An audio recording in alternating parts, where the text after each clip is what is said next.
Hi, I started the broadcast early. Uh, we'll start at 5 o'clock. So in 1 minute.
So hello everyone. This is my broadcast about the Jackson County November 2020 audit and why it's important to you, because I think it's a very important topic to talk about, where our tax money is going.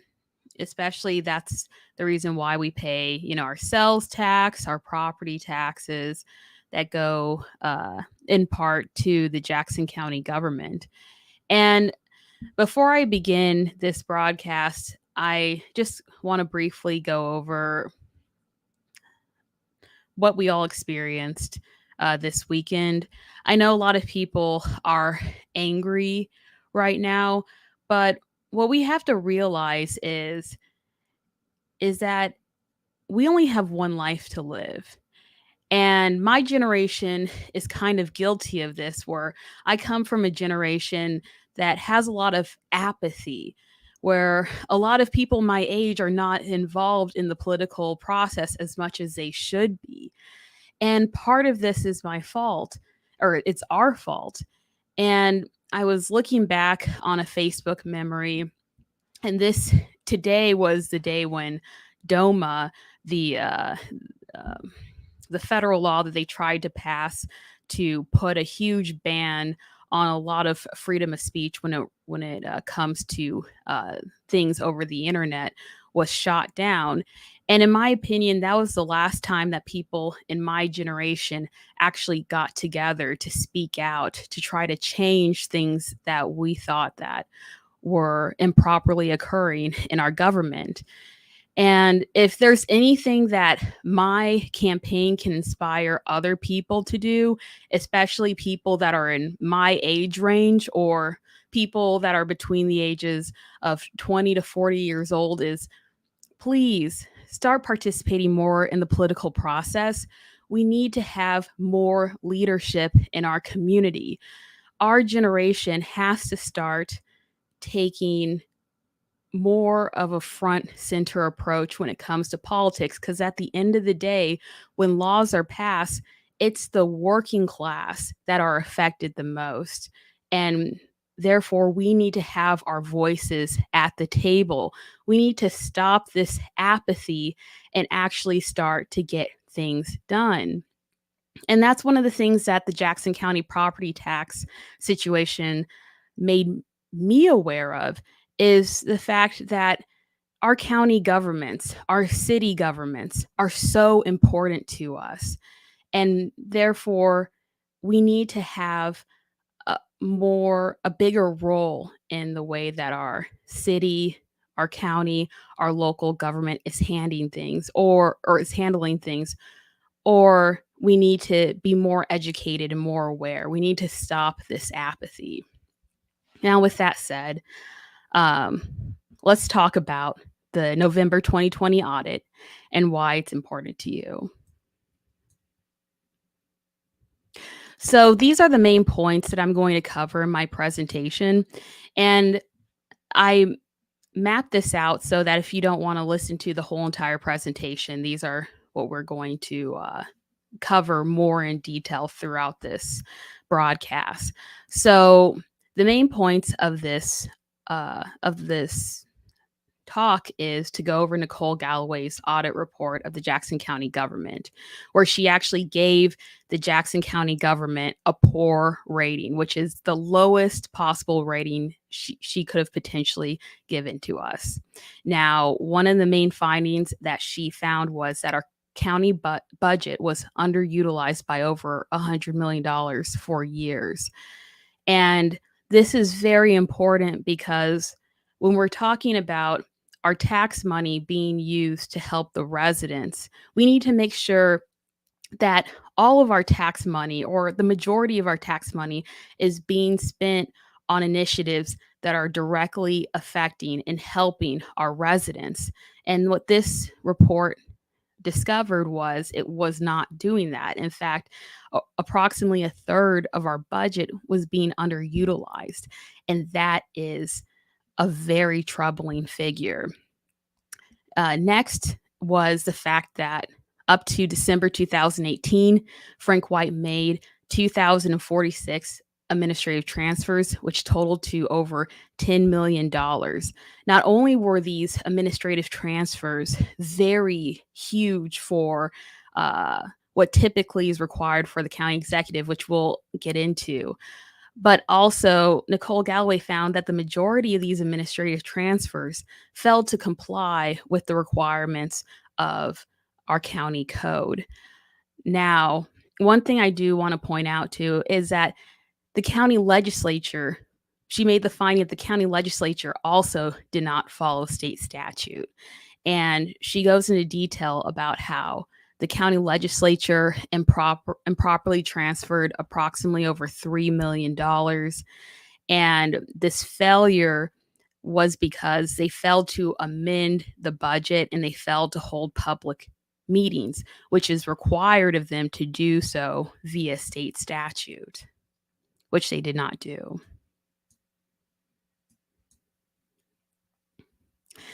Now, how this all started.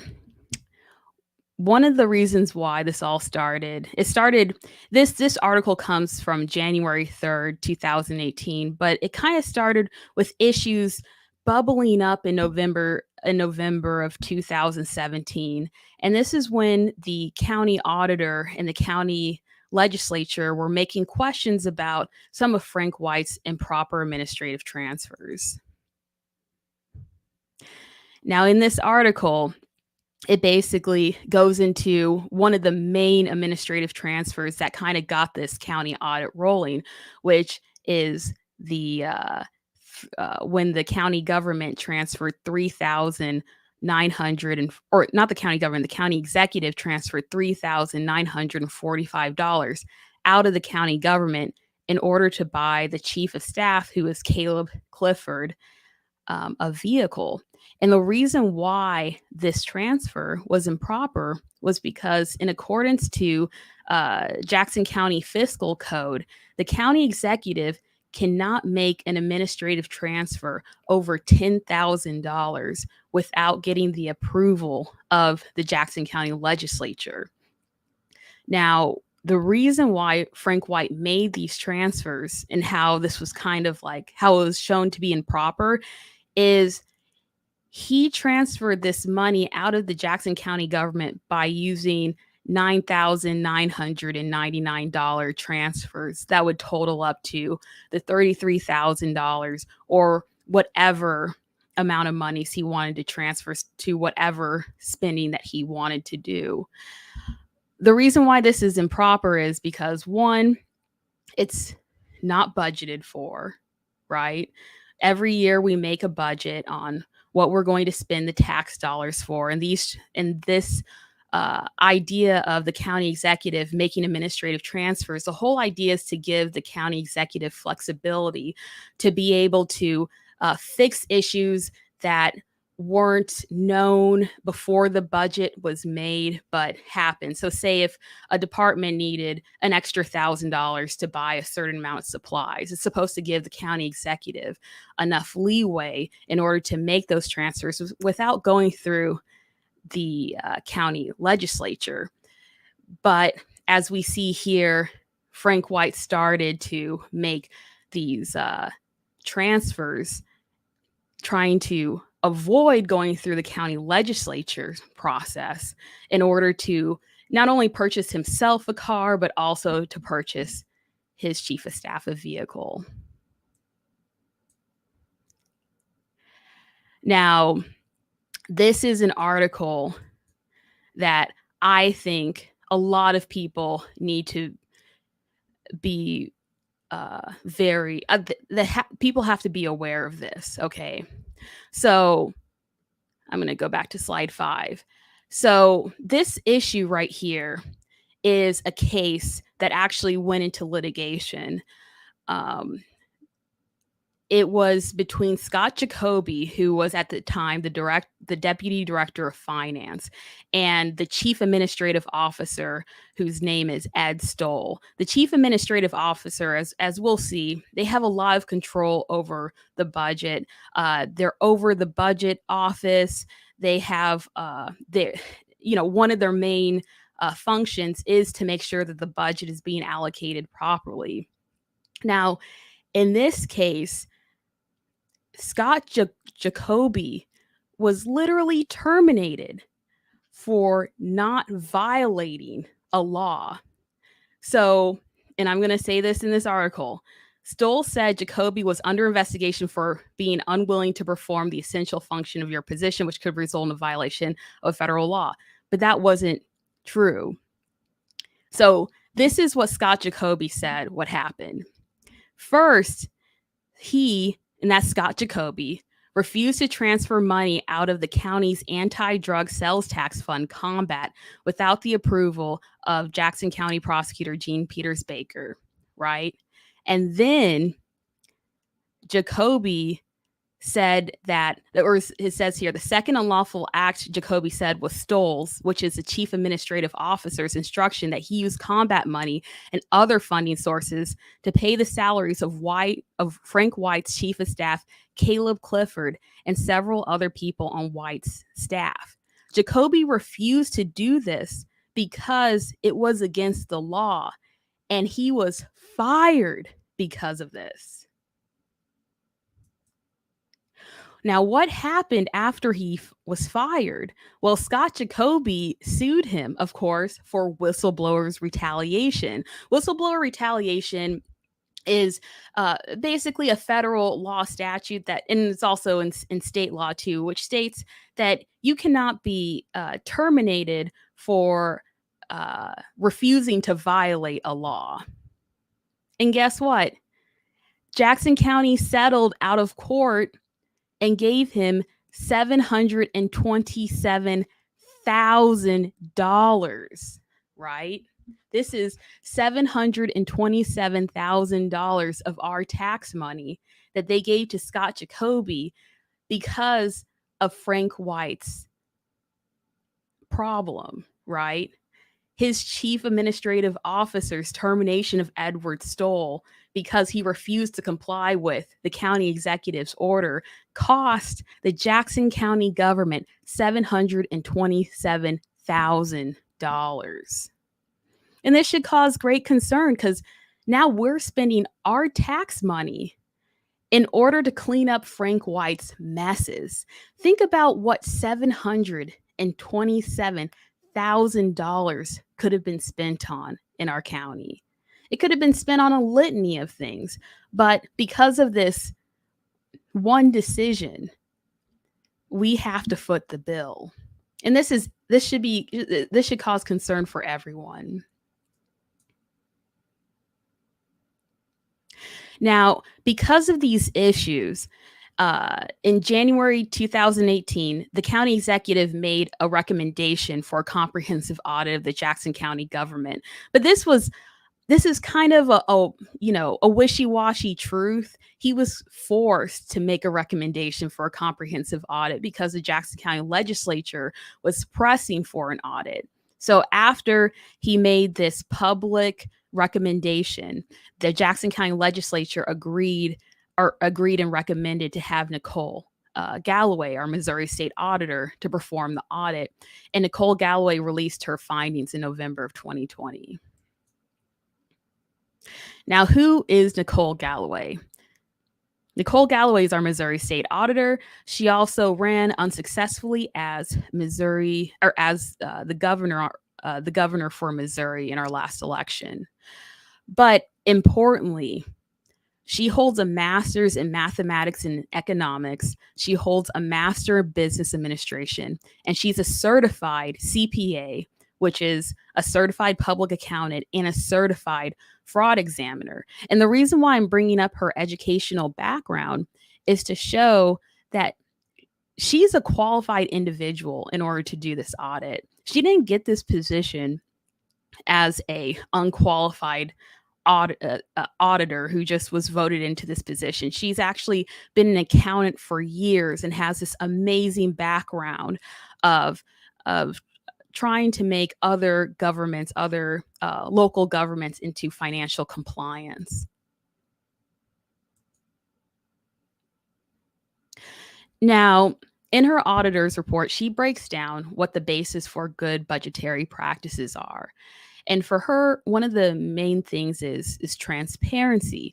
Is basically making sure that the government, when they're making financial transfers, are completely transparent with where the money's being spent on, especially since these are public funds. These are taxpayer funds that our money is being spent that they're using our money to being spent on.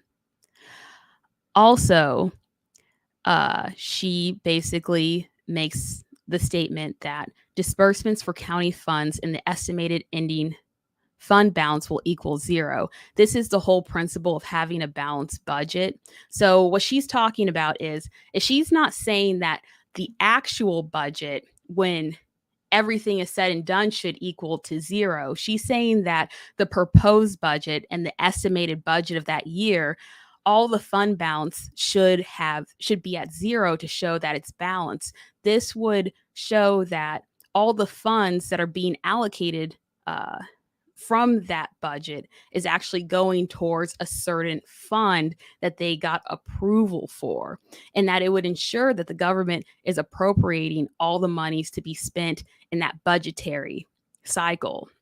Now, one of the issues that I was kind of questioned on when I brought up this budget to people is some people were saying that the reason why the budget was off by $100 million was due to the fact that they have to have a certain amount of money in emergency fund just in case if some cataclysmic event happens in Jackson County.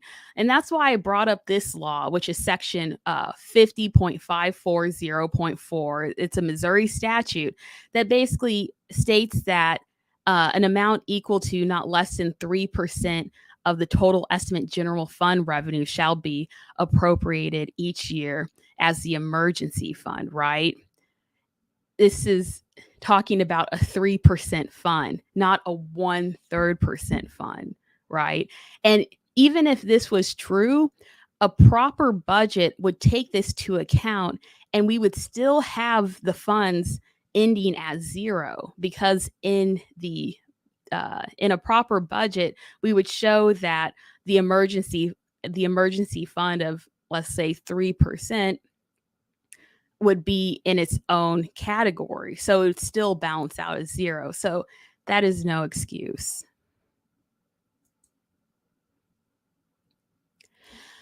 Now, here's a quick summary of the Jackson County budgetary process. Basically, so the Jackson County budgetary process goes from budget office to chief administrator to county executive to county legislature. And essentially, and that's like the general streamlined version of it.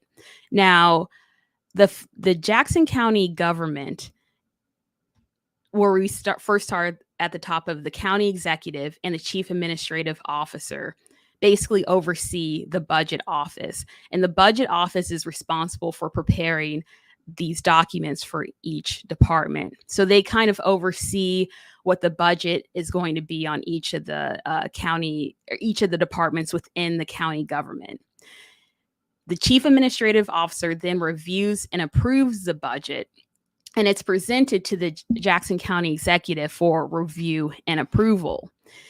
After the county executive approves this budget, it's then presented to the county legislature for adoption. And then when it's adopted by the county legislature, it's given back to the county executive for approval. When this process is basically completed, the county executive has 10 days to accept or deny the budget. And the reason why that's important is because during this process, the county executive can line item veto any type of correction to this budget, which the legislature can overrule with a 2/3 vote. But if the county executive doesn't do anything, then the budget will be accepted as it was when it was given back to him. Now, this is essentially what happened in the auditor's report. Nicole Galloway basically gave the grade of the Jackson County budget, or the way that the Jackson County government was handling their budget, as poor. And what poor means in her auditor's report means that the entity, which is the Jackson County government, needs to significantly improve operations. It contains numerous findings that require management's immediate attention, and or the entity has indicated most recommendations will not be implemented. One thing, the reason why this is so important is out of all the scales that she could have given this, our budget was so poorly mismanaged that she gave us essentially a failed rating. Now, the reasons why there was a failure in budgeting, there's a bunch of reasons, but I kind of sum it up here, is that the county legislature, the county executive, the chief administrative officer, and the budget office did not ensure a balanced budget. A balanced budget would ensure a tool for monitoring and controlling disbursements of county funds and an accurate statement of the county's anticipated financial position. This means that in a balanced budget, as I said before, the ending balance in the estimated funds would have been zero. But this was not so in the budget. And the lack of this balanced budget caused a significant underestimated beginning fund balance, underestimated revenues, overestimated disbursements, and this resulted in the total actual ending fund balance greatly exceeding the total budgeted ending fund balance, where we're going to take a look at this next. So, because of those issues, when it came to 2017 budget, the estimated ending funding balance was $8,400,000, while the actual was around $114 million. And in 2018, the estimated ending fund balance was $5.4 million, while the actual fund balance was $136 million.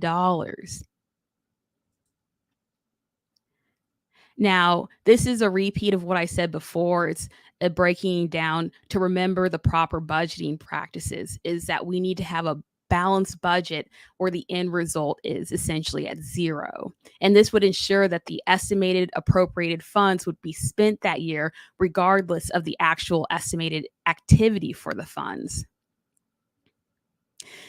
This is where the error, or this is where a portion of the error happened. Now, in the 2017 budget, only 22 of the 32 county funds had an estimated balanced budget totaling zero. So only 22 of the 32 county funds were actually balanced that year. That represents 69%. That means 31% of the 2017 budget did not have an estimated balanced budget. When we go to 2018, only 23 of the 31 county funds had an estimated balanced budget totaling zero, right? Which means that 8 county funds did not have a balanced budget totaling zero. So that represents that only 74% of our county budget was actually balanced that year. The other side wasn't, right? And this was some of the major factors as to why our budget was underutilized by over $100 million.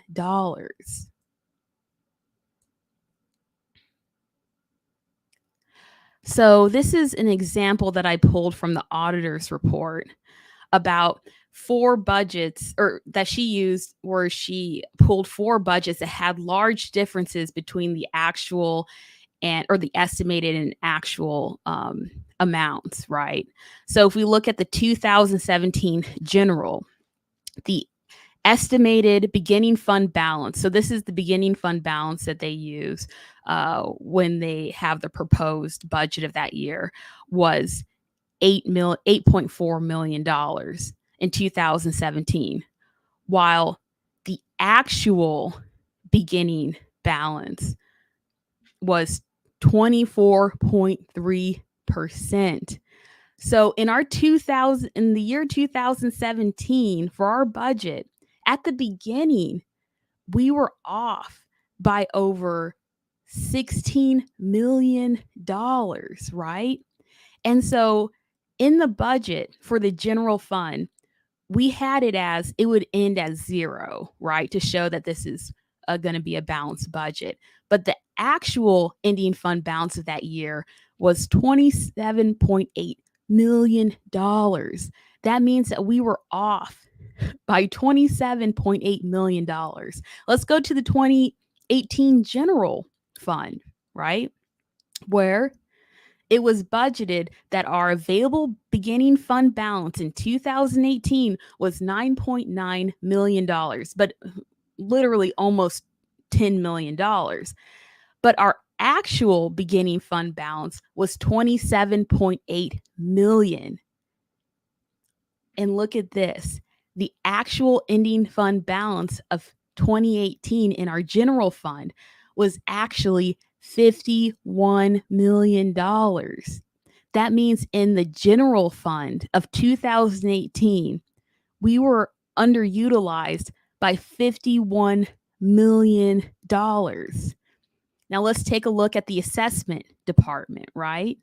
Where they stated in the assessment fund, we had a beginning fund balance of 1.6 million, when in actuality it was 3.5.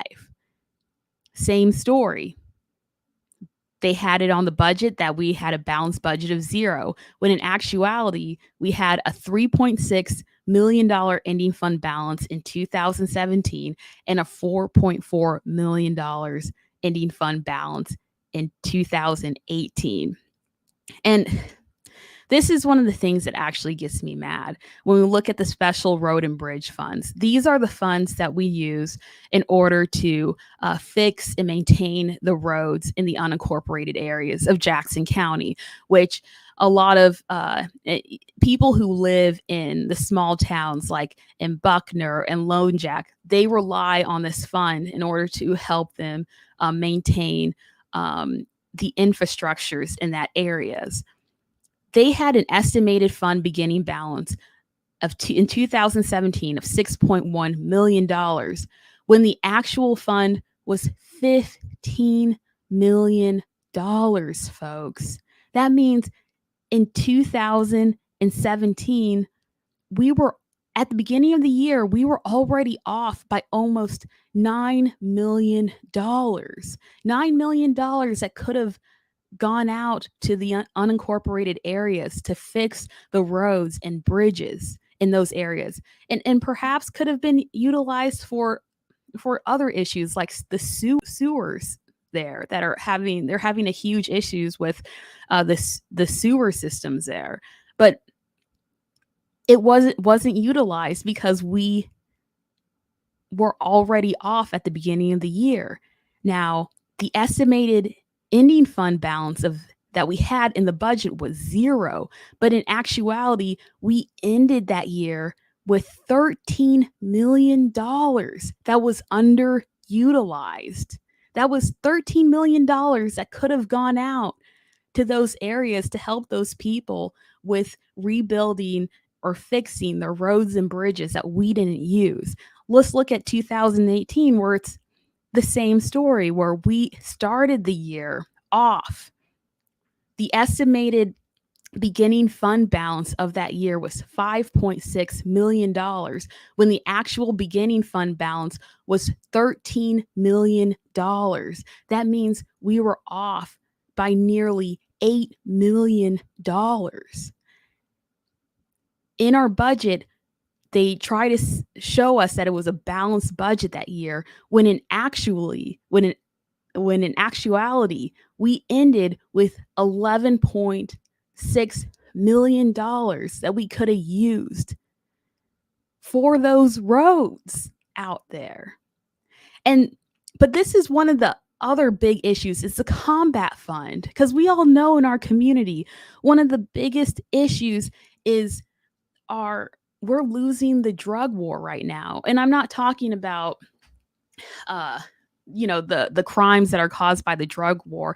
I'm talking about losing our youth to addiction. And the combat fund is supposed to help with that. And we were off in 2017 and 2018 at the beginning by $7 million.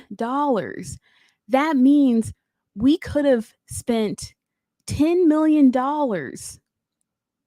for for initiatives in 2017 to actually help the violence in our community, to actually help the solve drug use in our community. But we didn't, because our budget was off by $7 million. Now, look at this. The ending fund balance that they had here was going to be $500,000, but the actual ending fund balance was $10.7 million, but in actuality it's 10.8, right? Or we could have used this fund to help reduce crime in our county if it was properly managed. 2018, again, same story, where it was off by $7 million at the conception, and the actual ending fund balance was nearly $12 million. That means we had $12 million in this fund just sitting, while so many of our civilians could have been helped if it was utilized properly. This is a big issue, folks. Now, as to what happened, again, the county funds were severely misstated and misappropriated. And this is actually one of the issues I want to bring up, because a lot of people, like the media, they like to blame Frank White for everything, even though he is one of the major factors when it comes to the misappropriation of funds in Jackson County government. But, the county legislature was also at fault here, because it states here that during Nicole Galloway's auditing process, she found out that the county legislature authorized $3.1 million worth of transfers from undesignated fund balances, where they were supposed to, instead of authorizing these transfers, they're supposed to actually go back and amend the budget and hold some sort of public hearing before they actually approve or adopt these budgetary transfers, which did not happen. And that's something that we should know, that it wasn't just the county executive that was improperly administrating these transfers. It was also the county legislature in part, even though it was a smaller amount in scale. Now, this is a graph that's in the auditor's report that shows these transfers for undesignated fund balances. And I really didn't go into why undesignated fund balances are bad, but briefly, the reason why undesignated fund balances are bad is, instead of having our funds in a designated fund that's going to a specific area, right? So say if we had a fund let's call it a coffee fund, right? Where we're going to spend $50,000 on coffee. So anything that deals with the coffee fund would be utilized through the coffee fund. But if we had an undesignated fund, that means anything we could use, we can have any excuse to go into that fund to withdraw money. So instead of having for a specific fund that's specifically for that initiative, we could have a general fund, this undesignated fund, to transfer money out that could be deemed improper, right? And that's why we have to have specific funds to make sure that the allocation of monies is happening properly, which isn't happening right now. So these are the transfers from the undesignated fund balances that the county legislature did in the years of 2017 and 2018. And I just wanted to show this to show that this isn't just um, this wasn't just the budget wasn't just off because of Frank White's negligence or the chief administrative officer's negligence when it comes to this budget, but it the county legislature also has fault with this as well.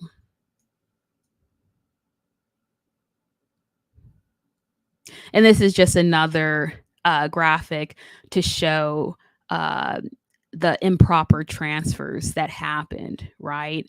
So they have here like the purpose of the transfers. So what Nicole Galloway meant in this graph was basically we had funds that could have been utilized specifically for these transfers, but they went into the undesignated funds in order to make these transfers for these initiatives, just to showcase again why having an undesignated fund is bad in general governance. Now, in this section, we are going to talk specifically about Frank White's improper transfers. And before we get into that, we have to basically go over what the Jackson County what Jackson County executives' duties are when it comes to making these administrative transfers. And this is specifically stated in the Jackson County Fiscal Code, Chapter 5, Section 533, which in simple terms, it states that the Jackson County government or the Jackson County executive is authorized to make transfers that don't exceed over $10,000 when it's necessary, right? So this is a power, as I stated before, given to the executive if something arises, right? Say if, uh, something wasn't known to be funded in the budget that came up, right? They can go to the Jackson County executive and say, hey, we need funding for this. And then the Jackson County executive can provide that funding through these administrative transfers as long as it doesn't exceed $10,000. If it does exceed $10,000, then it will need to go in front of the Jackson County legislature. And of course, you have to have that process where there's a public hearing. And it has to be approved by the Jackson County legislature.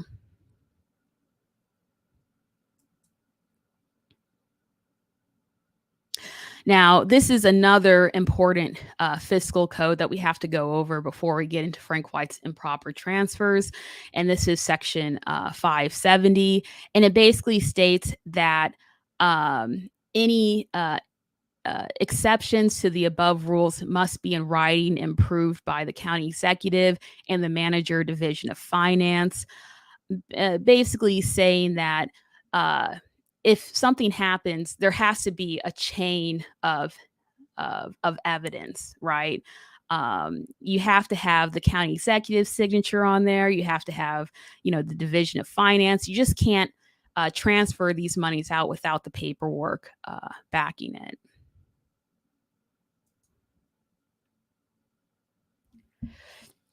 Now, in this slide, we actually see the 2046 administrative transfers that Frank White did from 2016 to 2017.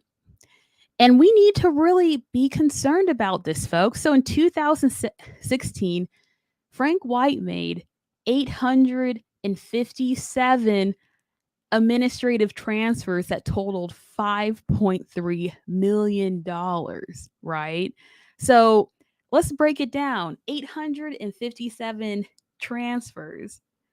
That's if Frank White was working every day at his office, that's around 3 transfers per day. 2017, 631. That's around making 2 transfers a day. And in 2018, he kind of slowed down by only making 558 transfers.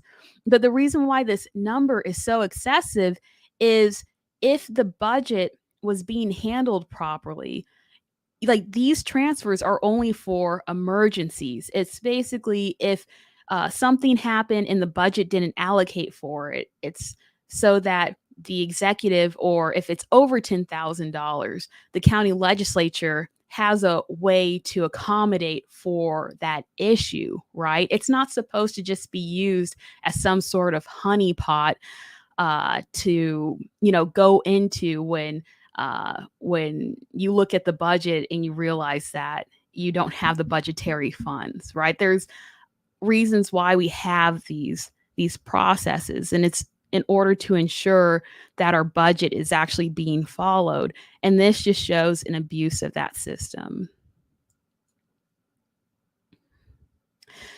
Now, Nicole Galloway only reviewed 45 of the 2,046 transfers. And this is an important figure to point out because Nicole Galloway only saw 45 of the 2,000. She didn't actually go through every single transfer. So 2001 transfers are virtually unknown to us. But in the 45 of the 2,046 transfers, she found that 62% of those transfers were improperly made due to either the lack of approval, lack of sufficient documentation or explanation. It did not state the purpose of the transfers. They use multi-code transfers in order to get over the 10, in order to purchase things that were worth $10,000, but without going through the legislative process, or the transfer forms were incomplete and inaccurate.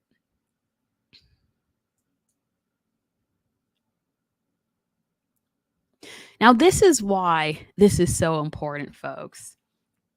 So, these are the 2 administrative transfers that kind of started this whole investigation.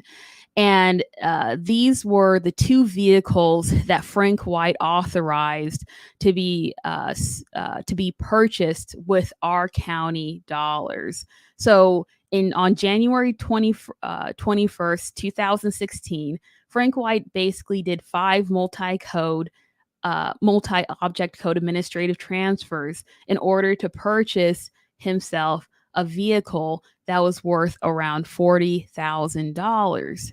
Now, in a way, this transfer could have been proper if he actually went through the legislative process and went to the county legislature and was like, "Hey, we didn't allocate this for the budget, and I think that a county vehicle, like I need a county vehicle to do my job," and the county legislature actually approved it.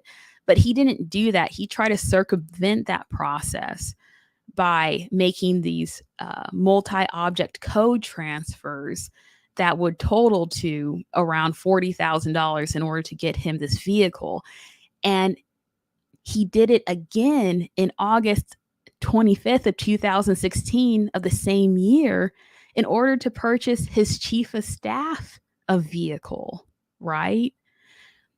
Which again, that's why we have these procedures. If it was if this went through the county legislature and the legislature agreed that the chief of staff also needed this vehicle, it could have been deemed as proper. But folks, the reason why I believe, and this is all speculation, that this didn't go through the legislature is because the legislature would have questions like, why do we need to use $70,000 of our tax paying money in order to purchase a vehicle when you guys have your own vehicles that you could be using to do your job. You would actually have the discussion right then and there in a public forum. But we didn't have that discussion because these transfers were happening under the table.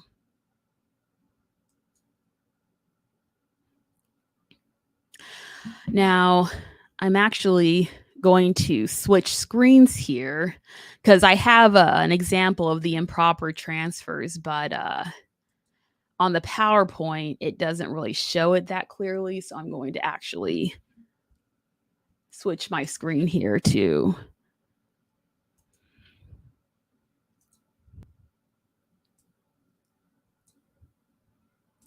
show this a little bit more clearly.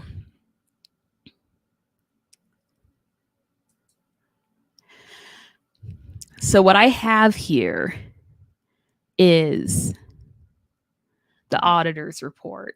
And these are the examples of the administrative transfers that the county executive has to fill out in order to get allocated the money. So here is for that automobile purchase that Frank White did that totaled to almost $40,000. One of the main issues here is the department head signature is lacking, the division manager's signature is lacking. We don't have the balance of the account transfers or balance of the account before the transfers, and we don't have the month-to-date total of the transfers for this account, which is required, right?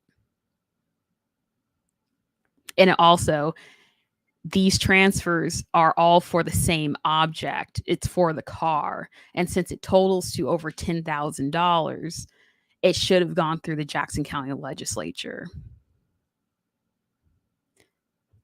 We have the same issue here, and this here says the reason is asbestos remediation, right? Which for me isn't enough to show the purpose, but again, we don't have a full accounting of what the account was, whether there was a fund specifically for asbestos remediation, what was the balance of the account before the transfer, and what the month-to-date totals of transfers of this account. Even though it was signed by the division manager and here by the county executive. And that's why these issues are so important, because this here again is the $9,999 transfer amount.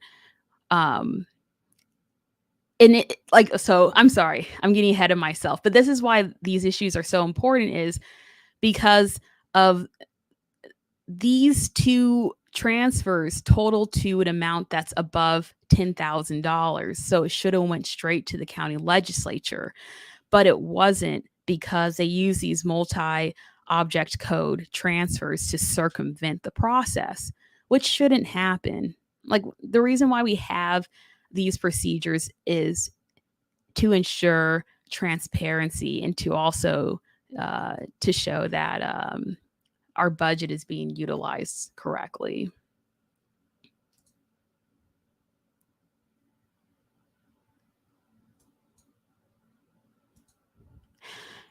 Now,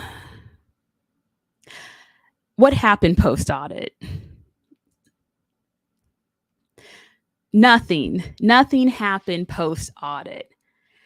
Now, remember, the Chief Administrative Officer, Edward Stoll, he retired in September 2020.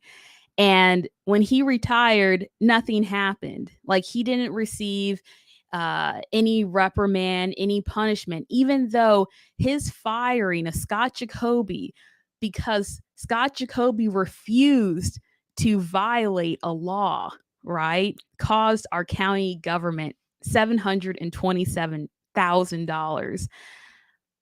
But nothing happened. He just retired in 2020. The county auditor, Chrissy Woodson, also was never terminated post this audit. And the reason why that's important is the county legislature is the one who appoints the county auditor. We had evidence, folks, that this or that our budget was off by a figure of $100 million for years. The county auditor should have caught this, but she failed in her in her duty in order to make sure that our like as a like she's kind of a person to make sure that the like a check to make sure that our budget is being utilized properly, and she failed in that duty. But instead of questioning that or trying to find a new county auditor that would do a better job, we decided to maintain our current county auditor. Next, and this is really important, the director of financing and purchasing, Bob uh, Kutzinger, which I don't know if I'm saying his name correctly, but I'm just going to call him Bob from now on. He was never terminated. Bob's main job is to ensure this a budget and to prepare it for the Jackson County executive, right? He's one of the two overseers, the second overseer being Frank White, in order to ensure that the Jackson County budget's being allocated properly. As far as we know, he was never reprimanded and he was never terminated, and he still is working there to this day. And also, we use the same accounting company, which is called BKD, to produce our financial reports to this day. So nothing has essentially changed due to this audit, which should be concerning for everyone. So this is an article that came out in the Kansas City Star in April of 2020, where basically the Jackson County Legislature made a vote of no confidence for Bob. And again, Bob is the director of the finance department, and they basically stated that they had no confidence that he was doing his job properly. But even though they voted for this no confidence vote, it had no practical effect, and Frank White defended him and allowed him to keep his position to this day. It specifically states in this article, folks, it says the county's finance department, which legislators allege is being mismanaged, won't have control of federal aid money anyway, turns out. Like, which basically shows that even the legislature knows that our budget is being grossly mismanaged, and still to this day in 2020 is being grossly mismanaged, but nothing's being done about it. And this is why it matters. So every year, the Jackson County government issues these financial reports, which basically covers the findings of the prior financial year. And so the 2016, and these are prepared by an accounting group called BKD, and they're supposed to ensure that ensure like good governmental compliance, right? And this is why their assurances are completely off. So in the 2016 financial report, and I put these paragraphs here, and you can find these financial reports on the Jackson County government. They're basically verbatim, okay? And the reason why I have these here is because, remember, Nicole Galloway did her or released her auditor's report in November of 2020. This 2020 financial report was issued in June of 2021. So you would think that this financial report would have some sort of mention to Nicole Galloway's report, especially since it was prepared after her audit report, which gave the Jackson County government a poor rating in financial compliance, that it would have some sort of paragraph in there relating to what they're going to do differently in order to ensure that this situation won't happen again. But folks, it does not. If there's one thing I can encourage everyone to do afterwards, is to look at these reports, because both reports are basically verbatim. The only thing that it's different is the numbers itself. And this is really serious, folks, because they're not taking the situation as seriously as possible. But this is also another issue I wanted to point out here is each year, the Jackson County government kind of celebrates itself by getting this award. It's called the Government Financial Officers Association of the United States and Canada, the GFOA Award. Every year, the Jackson County government states that they received an excellent rating in this year, and it shows that they're in complete financial compliance. Right? They got this same award for their 2020 financial report. This is the 34th consecutive year that they achieved this prestigious award. This is after the Nicole Galloway report came out, which she gave the Jackson County government a poor rating. So I looked into this certificate of achievement, this GFOA award, and folks,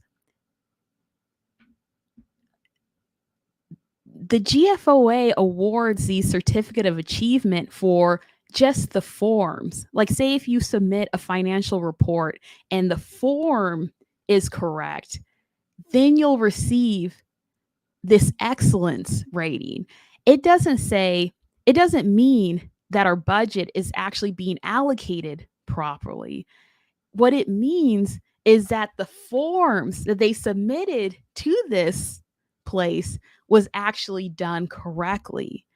And that's why this should be startling to anyone here, because even though there's a bunch of evidence to show that the Jackson County government is being extremely mismanaged, nothing is being done to ensure that our taxpayer money is actually being spent properly.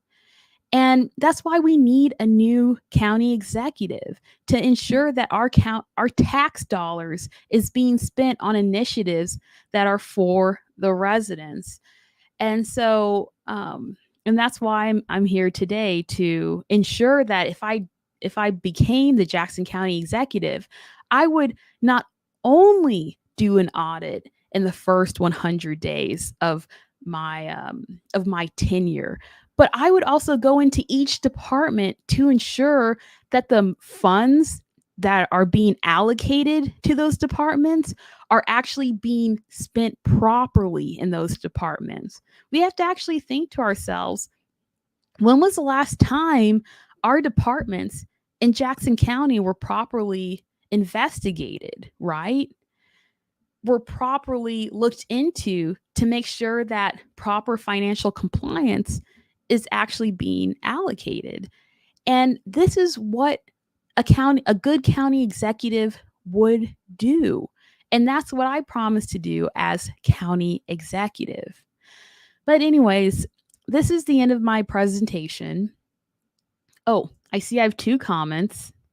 Oh, thank you, Samantha and Clint, for the comments, which Samantha says nice, or I'll show these comments. And yeah, and thank you so much for your commentary. But if anybody has any questions about what I said, you can ask me now, and if not, I will end this broadcast. But if you stuck with me through this whole entire time, I want to say thank you. And the fight starts now. Like, this is when we need to the fight can start anytime, but it should really start right now, because we have to think to ourselves, what do we want the next 4 years of Jackson County to be? Do we want it to still be in the state of stagnation and complacency? Or do we actually want to fix the issues of our government? Do we actually want to make sure that we have a budget that is done correctly, that our tax dollars are being allocated properly towards initiatives in our government? Because if we do have a properly allocated budget, we could do amazing things. And that's why I have my Jackson plan. And one of my initiatives that I'm super passionate about is a public transportation system, folks, because we can have a modern day public transportation system if we budget for it properly because we have the funds in order to ensure this. And that's why things like this are important. It's not that we don't have the money, we aren't utilizing our money properly. And as Jackson County executive, I would ensure proper utilization of our funds. And not only that, but these funds are being allocated for future use to build a public transportation system, to build a modern jail properly, to fix our county building, our crumbling county buildings. And with that said, I hope you guys are having a great Sunday evening. And if you have any questions, just send me a message and uh, send me a message and I'll respond to it. But I hope you guys have a great rest of the Sunday evening, and I will see you on Thursday where we will talk about justice system reformation. Anyways, have a good day. Bye.